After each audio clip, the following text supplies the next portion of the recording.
السلام عليكم ورحمة الله وبركاته. أهلا بكم حرفيا في فيديو قوي جدا ومهم جدا.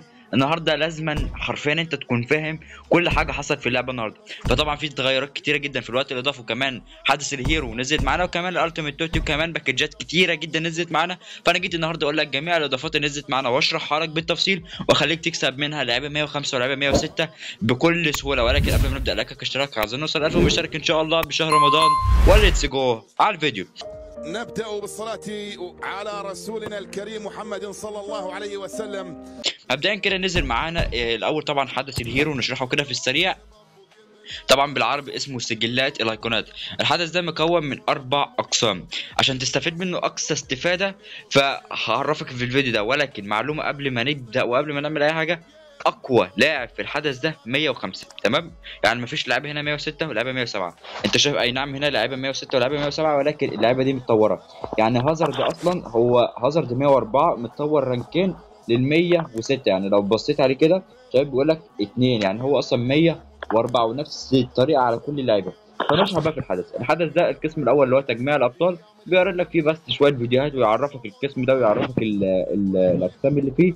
فيعني قسم تقريبا ملهوش اي لازمه الا الحته دي اللي انت تقدر تبدل بيها اللعيبه، لان اللعيبه انت بتجيبها في الحدث ده عن طريق النقط. انت بتجمع النقط في الاقسام، تيجي تبدلها باللعيبه هنا، فتقدر بقى تاخد هازارد وجالاجر والناس دي كلها.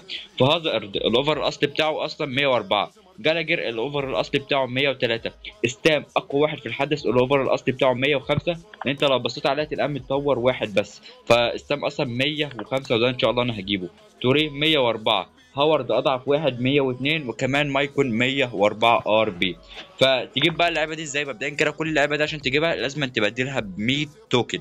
طب التوكن دي تجيبها ازاي؟ تدخل على القسم الثاني واللي هو اكاديميه البطل. تعمل ايه في اكاديميه البطل؟ عندك اولا جايزه هنا كل يوم بتديك 10 توكن، يعني كل 10 ايام هتجمع 100 توكن، يعني كل 10 ايام تقدر تاخد لاعب من تجميعة الابطال. وكمان هتلعب هنا المسارات دي، في الاخر هتاخد توكن القوه وكمان توكن الطاقه. طب وكل ما تكسب في الماتشات، يعني كل ما تكسب السكيل جيم والماتشات اللي هنا، يعني انت كل يوم عندك 4 صح؟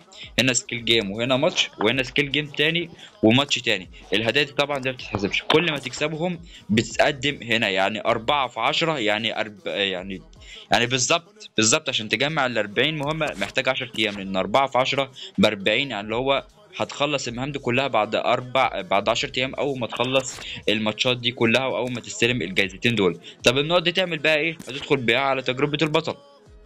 على تجربة البطل طبعا هيديك مسارات، والمسارات دي تقدر تعملها بالنقط. يعني شايف؟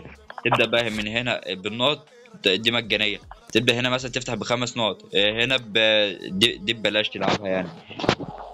زي ما انت شايف تقعد بقى دي ب8 نقط، دي معرفش ايه. طبعا هتفتحها اول ما تجيب النقط من هنا، تيجي بقى تمشي بيها هنا كلها.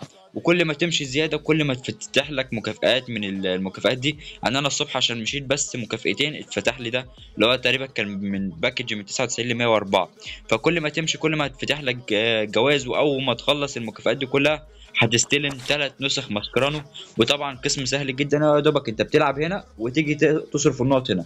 وكل يوم هيكون عندك 10 نقط في أكاديمية البطل، هتجمعهم لمدة 10 أيام وتروح تختار لاعب من تجميعة الأبطال. فقسم سهل جدا. وطبعا آخر قسم اللي هو حجوية البطل، قسم ملهوش أي لازمة، أنت بتجمع منه سبيكرات بس. فقسم ملهوش أي لازمة الصراحة، فملهوش لازمة أصلا. يعني الاستيكر مش هتعمل بيه أي حاجة. وطبعا الحدث ده ما تنساش إن هو ليه مهام.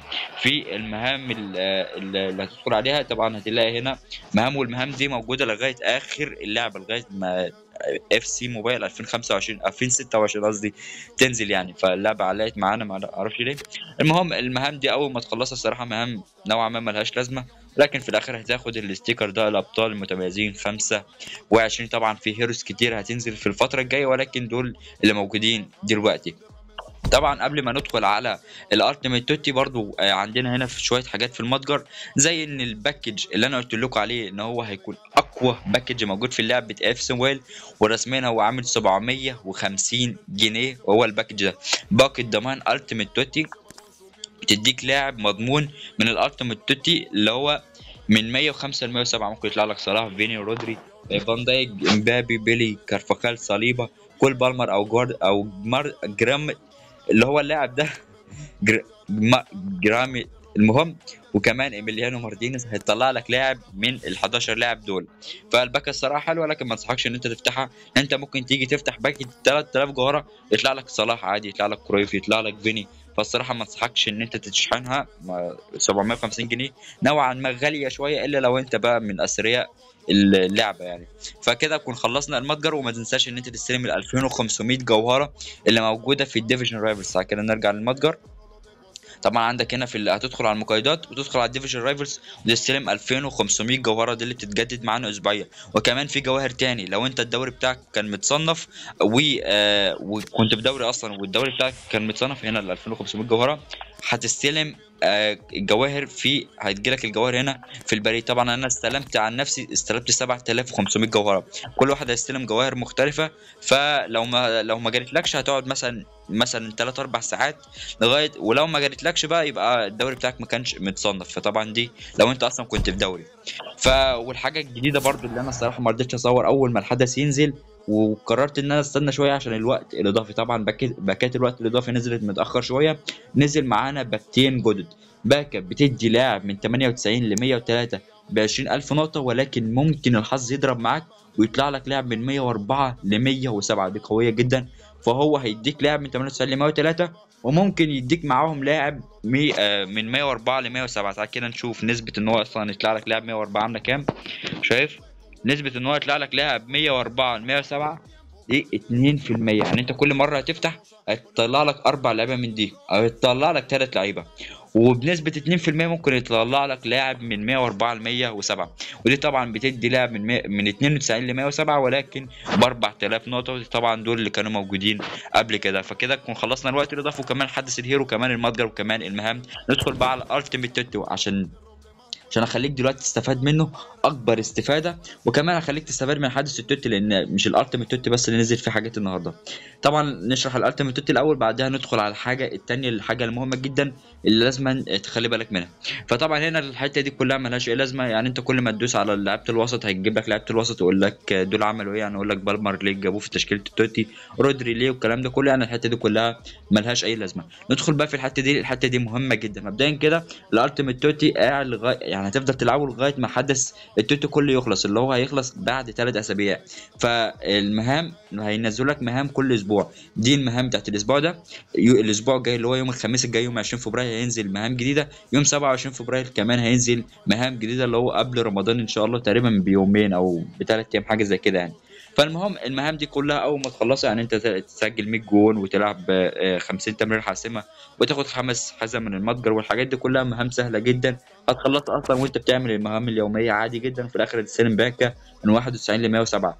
وفي الاسبوع الجاي هينزل برده مهام لازم انت تخلصها. في الاسبوع اللي بعده هينزل برده مهام لازم انت تخلصها. واول ما تخلص المهام دي كلها تختار مكافاه من الاربع مكافآت دول، يا اما مليون و105 حارس مرمى، يا اما اللي بي جريمالدو اللي ب 105، يا اما بالمر كام 105، يا اما تاخد 200 نقطه. وانا الصراحه هاخد ال 200 نقطه. انا عندي اصلا زمبروتا وكمان عندي فاندر سار 105 و106، وكل بالمر مش عايزه اصلا. فالصراحه هاخد ال 200 نقطه.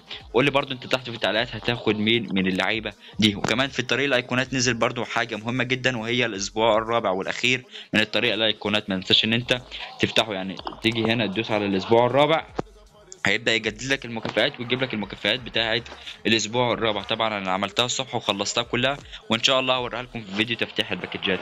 طبعا هنا تقعد بقى تخلصهم تفتح كل الباكات دي. كل باكه طبعا ب 100 نقطه، وتختار مكافاه من الاربعه دول. انا عن نفسي خدت ال 150 نقطه، لان انا اصلا اللعبه ال 104 بقت دلوقتي نوعا ما ضعيفه، وده اللي انصحك بيه ان انت تاخد ال 150 نقطه. لان لو انت خدت لاعب 104 مش هتستفاد منه حرفيا باي استفاده.